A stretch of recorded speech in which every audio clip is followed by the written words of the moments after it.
Bonjour à tous, merci de votre fidélité à Football Planet sur votre chaîne panafricaine Africa News. À la une, 4 quarts de finale de la Ligue des champions de la CAF, 4 buts, 2 victoires et 2 nuls. C'est ainsi que les choses se sont déroulées ce week-end alors que la compétition entrait dans la première étape des quarts de finale. Dans cette émission, nous allons revenir sur certaines de ces rencontres. Notre collègue Philomène Ballet nous rejoindra pour une analyse complète. La semaine dernière, le Gabon s'est séparé de son entraîneur, l'Espagnol José Antonio Camacho. Un limogeage intervenu après la défaite des Panthères face à la Zambie 1-0. Mardi, lors d'un match amical. Pour en parler, nous serons en ligne avec Berlek Lekoba, analyste et fin connaisseur du football depuis Libreville au Gabon. Et puis la Fédération rwandaise de football dans la tourmente, 2 de leurs officiels ont été arrêtés pour tentative de manipulation de match. Ils sont accusés d'avoir soudoyé l'arbitre de la rencontre comptant pour la qualification Cannes 2019 qui opposait leur pays à la Côte d'Ivoire le 9 septembre à Kigali. Nous avons un rapport détaillé sur ce sujet. Vous êtes sur Football Planet.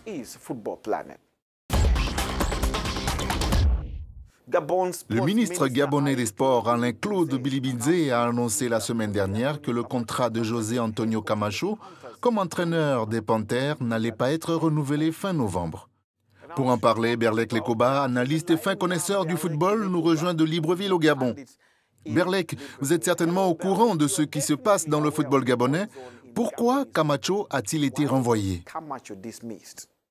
Après le dernier fiasco né des 2 rencontres, la rencontre éliminatoire de la Coupe d'Afrique 2019 au Cameroun face au Burundi, 1 but partout. L'autre rencontre qui suivait derrière face à la Zambie, match amical, 1-0, donc perdu par le Gabon, avec une pauvreté en termes de jeu, en termes de qualité technique, tactique. Eh bien, cela a fini d'irriter les autorités gabonaises. Il faut quand même avouer que Camacho, c'est 17 matchs à la tête des Panthères, 2 victoires, 8 matchs nuls et 7 défaites. Donc un bilan famélique issu d'une arithmétique de la misère.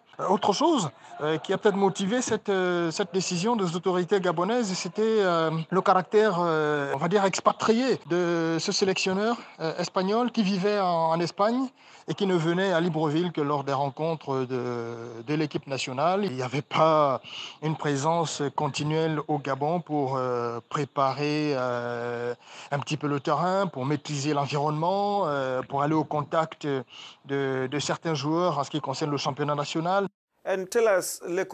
Dites-nous, est-ce qu'un entraîneur gabonais connaissant bien le football local et les joueurs locaux est souhaité ou non? Bref, l'embauche d'un entraîneur local est-elle une option?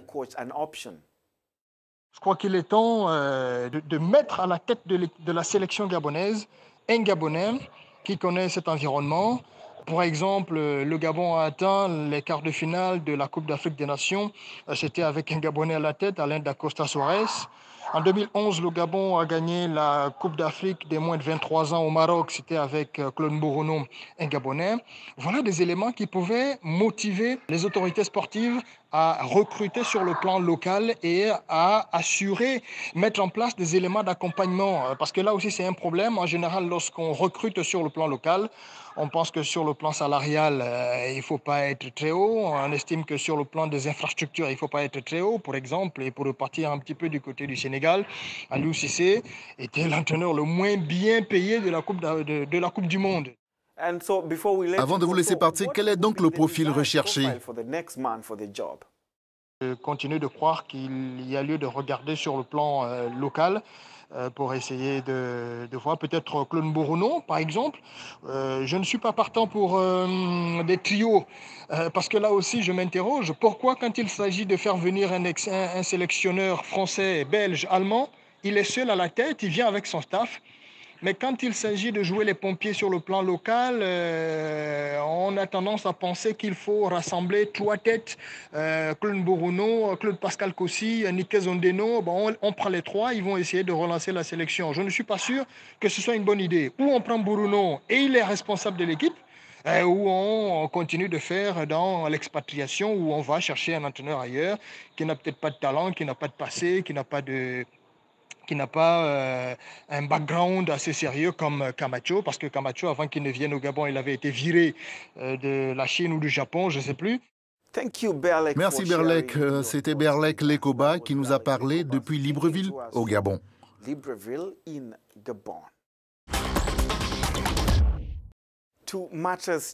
Place à la Ligue des Champions. Le match aller des quarts de finale de la Ligue des Champions de la CAF et des confédérations de la CAF s'est déroulé ce week-end.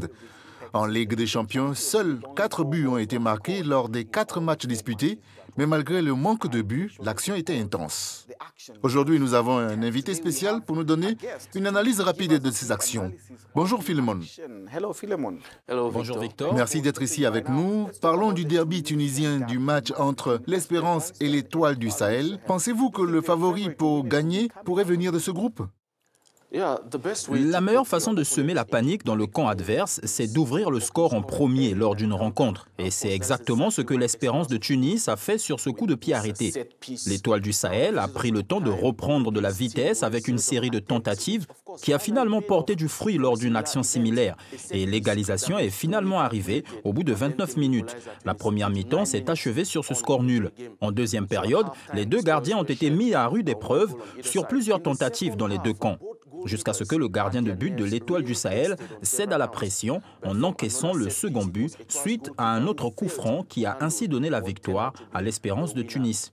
Et pour répondre à votre question, oui, on commence à se faire une idée du prochain vainqueur de la Ligue des Champions CAF 2018. Mais il y a un autre gladiateur, 5 fois champion, le tout-puissant Mazembe de la République démocratique du Congo. L'Espérance de Tunis l'a remporté 2 fois et l'Étoile du Sahel 1 fois. Regardons du côté de la Coupe des Confédérations où le club congolais AS Vita Club a battu le club marocain RSB Barkhane 3-1. Que pensez-vous de cette rencontre ? L'équipe de la Renaissance a pourtant ouvert le score à la 24e minute suite à un coup de tête de Mohamed Aziz. Peu après, Jean-Marc Makusso a mené une combinaison 1-2 à l'entrée de la surface de réparation avant de secouer les filets du camp adverse. 1 but partout avant la mi-temps. Les Congolais ont pris le contrôle de la rencontre en deuxième période. Une fois de plus, Makusso s'est démarqué avec une tête rapide qui a échappé de justesse au gardien de Renaissance. Dans les dernières minutes, Djouma Chabani a fait preuve de résistance physique avant de boucler la rencontre en inscrivant un 3e but. Merci Philemon. Merci Victor. Philemon est journaliste du Desk Sport d'Africa News. Le football est un sport à la portée de tous. Une équipe marocaine de nains est à la recherche de mécènes pour financer leur participation à un tournoi international en Argentine. Les détails avec Philemon Balé et Bridget Ougoué. Depuis 2 saisons qu'elle existe, l'équipe marocaine des personnes atteintes de nanisme fait honneur au royaume. Tout proche de la réalisation d'un rêve de compétition internationale, la réputation de cette équipe a traversé les frontières. Seul problème, le soutien local ne suit pas. Les sponsors ne sont pas au rendez-vous pour permettre aux joueurs de vivre pleinement leurs rêves. Ce manque de financement pourrait compromettre la participation du groupe au tournoi annuel Copa América qui se tiendra cette année à Buenos Aires, en Argentine. Un tournoi qui réunit 12 équipes de joueurs atteints de nanisme du monde.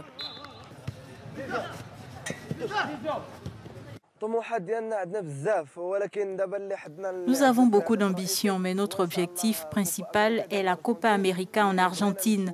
Nous voulons y aller et remporter le titre. Nous serons très heureux si nous, Marocains, la gagnons parce que lorsque nous demandons du soutien, nous ne trouvons personne pour nous aider ou nous soutenir et toutes les portes sont fermées devant nous. Nous avons déposé une demande auprès de Fawzi Lekcha, le président de la Fédération royale marocaine de football. Et il a bien accueilli cette idée, mais nous attendons toujours sa réponse pour nous donner un coup de pouce. À part cela, il n'y a rien d'autre.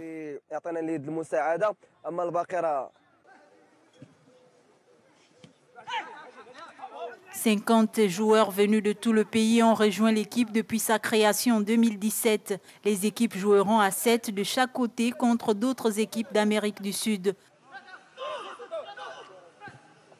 La plupart des joueurs vivant dans des villes marocaines doivent supporter eux-mêmes les frais de transport et d'hébergement pour participer aux entraînements.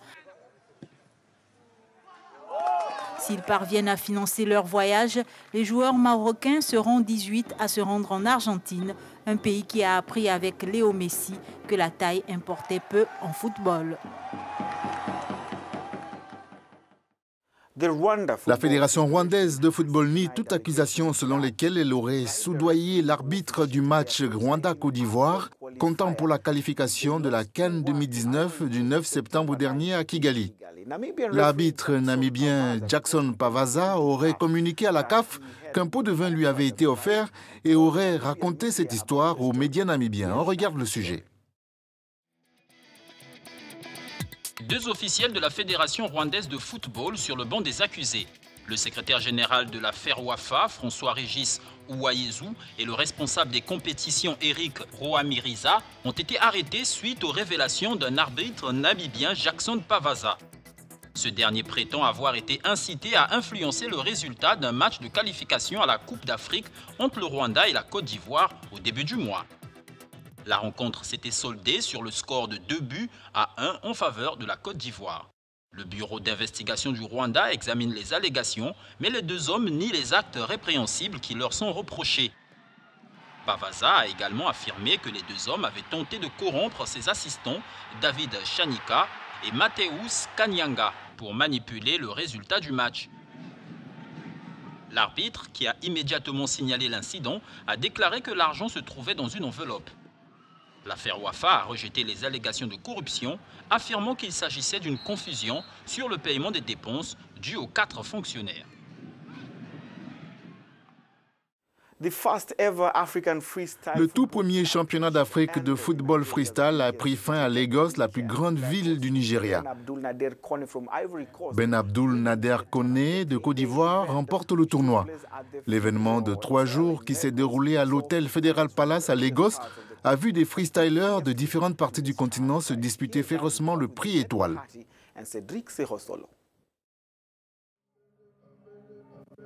Ben Abdul Nader Koné entre dans les annales du tout premier championnat d'Afrique de football acrobatique. Ce jeune Ivoirien a remporté cette compétition qui s'est terminée samedi à Lagos après 3 jours de rude épreuve. L'événement a vu des freestylers de différentes parties du continent se disputer le prix étoile.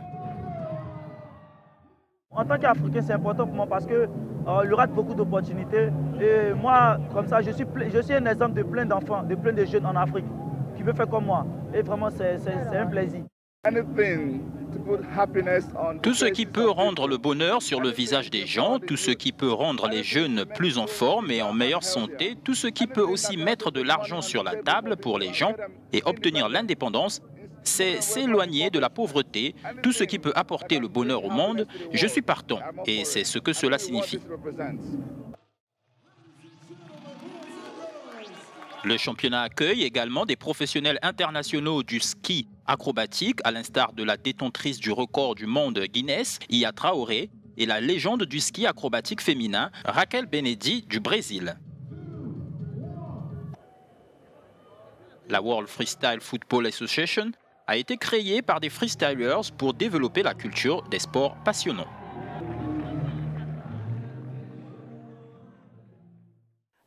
Et c'est tout pour ce numéro de Football Planet. Vous pouvez toujours nous contacter à travers les médias sociaux sur Twitter, @AfricaNewsFR, en anglais et en français. Vous pouvez également trouver cette émission et d'autres informations sur notre site web www.africanews.com/sport. Je suis Victor Mussio. À la semaine prochaine.